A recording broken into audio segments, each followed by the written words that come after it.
வணக்கம். சிதைக்கன் உணவே மருந்து மருந்தே உணவு. பொதுவாக சின்ன குழந்தைலேருந்து பெரியவங்க வரைக்கும் நிறைய முடி உதிருது அப்படின்னு சொல்லுவாங்க. ரெண்டே விஷயம்தான்.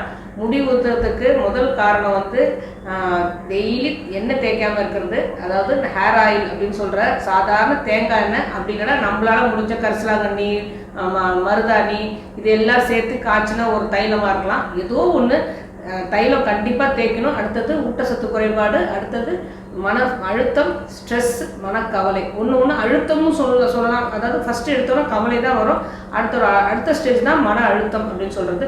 இது எல்லாமே ஒரு காரணமாக இருக்கும். இது எல்லாமே நம்மளோட வாழ்வியல் முறையில் வரணும்.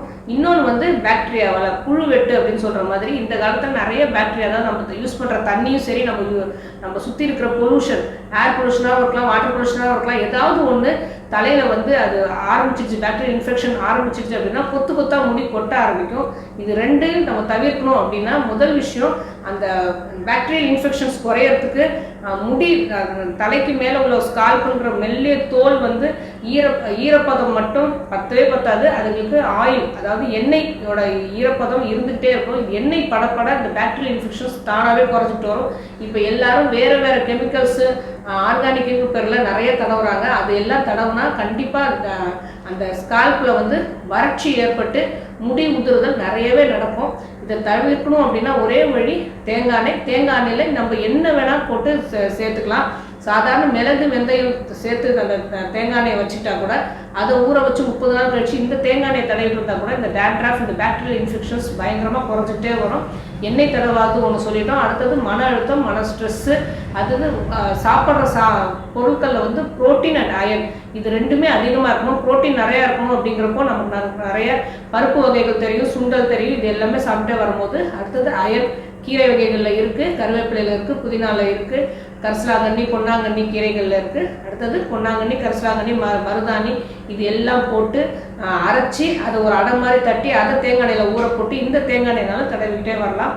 தேங்காய் எண்ணெய் தடவிட்டு போடாலே அது ஒரு இப்போ இருக்க ஃபேஷன்ஸ் கிடையாது அப்படிங்கிறத சொல்லியே கெமிக்கல்ஸை கொஞ்சம் கொஞ்சமாக நம்மள அறியாமல் உள்ளார புகுத்தி இந்த டேண்ட்ராஃப்க்கு டெய்லி அந்த கெமிக்கல்ஸ் இல்லாமல் வெளியே போனாலே இந்த ஸ்கால்ப் காய்ஞ்சி கொஞ்சம் கொஞ்சமாக அந்த டேண்ட்ரஃப், அதாவது பொடுகு வந்து வெளியே வந்து அதனாலேயே அந்த ரூட் வந்து பலப்படாமல் முடி கொத்தாக கொட்ட ஆரம்பிக்குது. அதுமாதிரி ஹேர் ட்ரீட்மெண்ட்டு நிறைய வர ஆரம்பிச்சிடுச்சு. இதுக்கு எல்லாமே சின்ன வயதுலேருந்து நமக்கு ஒரு ரிலீஃப் கிடைக்கணும் அப்படின்னா வாரத்துக்கு ஒரு முறை ஆயில் பாத் எடுக்கிறதும், தினமும் தலைக்கு எண்ணெய் வச்சுட்டு தான் வெளியே போகிறதும், இந்த பொல்யூஷனை எல்லாமே பாதுகாக்கிறதுக்கு எண்ணெய் வந்து ஒரு லேயர் மாதிரி இருந்து அந்த பொல்யூஷனை இந்த ஸ்கால்ப்புக்கு கீழே போக விடாமல் நல்லாவே பார்த்துக்கும். அதனால் அந்த ரூட் எல்லாம் பலப்படும். இப்போ நிறைய திரும்பவும் சொல்கிறது, நிறைய ஷாம்புவில் வந்து சாதம் வடித்த கஞ்சி யூஸ் பண்ணுறாங்க, வெந்தயம் யூஸ் பண்ணுறாங்க அப்படின்னு சொல்கிறாங்க. உண்மையாலே வெந்தயமோ சோறு கஞ்சியோ யூஸ் பண்ணால் அது ஒரு ப்ரிசர்வேட்டிவ் இல்லாமல் நமக்கு அந்த ஷாம்புவோ வெளியே வரவே வராது.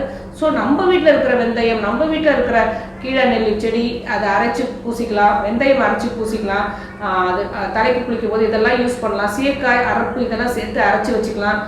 மருதாணி இலையும் சரி, அதோட பூவும் சரி, இதை அரைச்சி பொடி பண்ணி வச்சுக்கலாம். இல்லைன்னா செம்பருத்தி இலை, செம்பருத்தி மொக்கு இதெல்லாம் காய வச்சு இதை அரைச்சி அந்த சீக்காவோட சேர்த்து வச்சுக்கலாம். இது மாதிரி சின்ன சின்ன விஷயங்கள், அரிசி வடித்த கஞ்சியை மறுநாள் யூஸ் பண்ணி தலைக்கு தேய்ச்சி குளிக்கலாம்.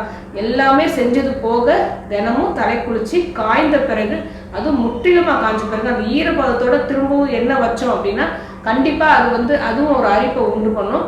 நல்ல தலையை காய வைத்த பிறகு அட்லீஸ்ட் தலை குளிச்ச உடனே நமக்கு வெளியே போக வேண்டிய வேலையோ, ஸ்கூலுக்கு போக வேண்டிய வேலையோ, இல்லை வேலைக்கு போக வேண்டிய வேலையோ இருந்ததுன்னா கண்டிப்பாக நல்லா காய வச்சுட்டு ஈவினிங்னாலும் கண்டிப்பாக அந்த தேங்காய் எண்ணெயை வச்சு தலைக்கு தடவிட்டு தான் நம்ம ஈவினிங்க்கு மேலே கண்டிப்பாக தேங்காய் எண்ணெயை வச்சு தடவி தான் ஆகணும். ஏன்னா இந்த எண்ணெய் பசை மட்டும்தான் முடி உதிர்தலும் சரி, பாக்டீரியல் இன்ஃபெக்ஷனும் சரி, ரெண்டுத்தையுமே குறைக்கக்கூடிய உள்ளது. தேங்காய் எண்ணெயை நம்ம டெய்லி யூஸ் பண்ணணும். ஆரோக்கியமே வாழணும். வேறு எதை பற்றி பேசணும் நீங்கள் நினச்சாலும் சரி, நேரமாக கமெண்ட் பண்ணுங்கள்.